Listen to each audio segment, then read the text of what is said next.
Hello guys, in today's video I'm going to show you how to set up your WordPress account with DreamHost on DreamHost. So first of all, you want to install it, and to do this you need to go ahead to your website where you want to install it, and right here you will see install WordPress. And after you've done with that, you want to go ahead and wait a little bit. I had to wait around an hour or so it would be accessible. And also after that, you want to click manage, and here you will be able to log in to your website just like so. Let's go ahead to the users and all users, and here you can see your user name.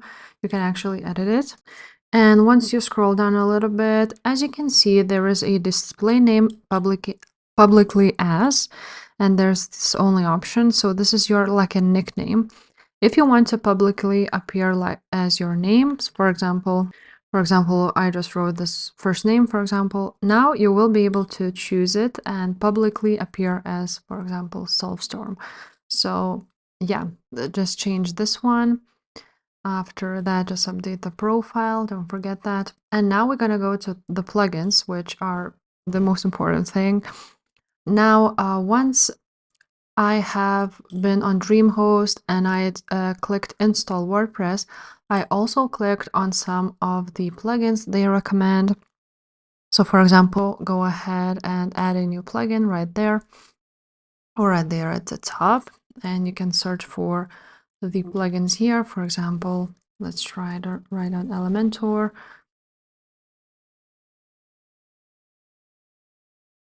And here it is. So Elementor website builder, a header and footer. As you can see, a lot of people are using it. So Elementor would be one of those which I would add. So we can actually add it here. Once you installed it, you just click activate. And now you will need to set up the account with Elementor. But I forgot to tell you that on users, you want to go ahead and add a new user if you will be giving access to someone else, for example, to manage your website, or for something else. You want to go ahead and create a new user here.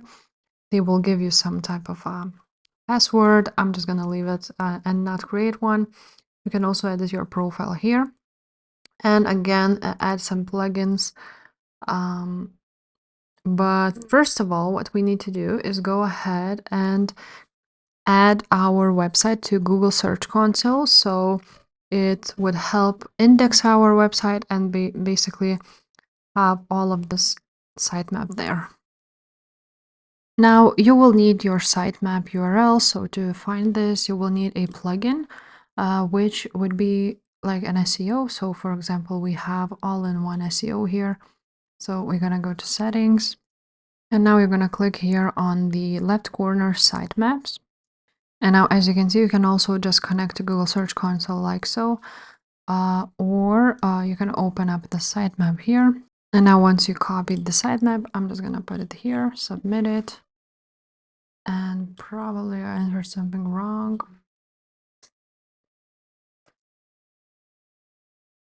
But basically, you will find your sitemap somewhere on your AOSEO, and you're gonna enter it to Google Search Console and connect it. Now, what we also need to do is go ahead to appearance and on themes. Here you want to choose a theme which you're gonna use. For example, I'm just using Elementor, so it's easier to customize, but you can also use some free themes, or you can also install some plugins and so on and so forth. So to customize it, just click here and customize your website. And what we also need is create a pro email with DreamHost or with other providers. So here on DreamHost, you just click mail and manage mail. And here you can get started and set up your email with as low as almost $2 per month. So yeah, that's where you set it up. If this video, guys, was helpful, please leave a like, subscribe to this channel, and I will see you next time. Bye.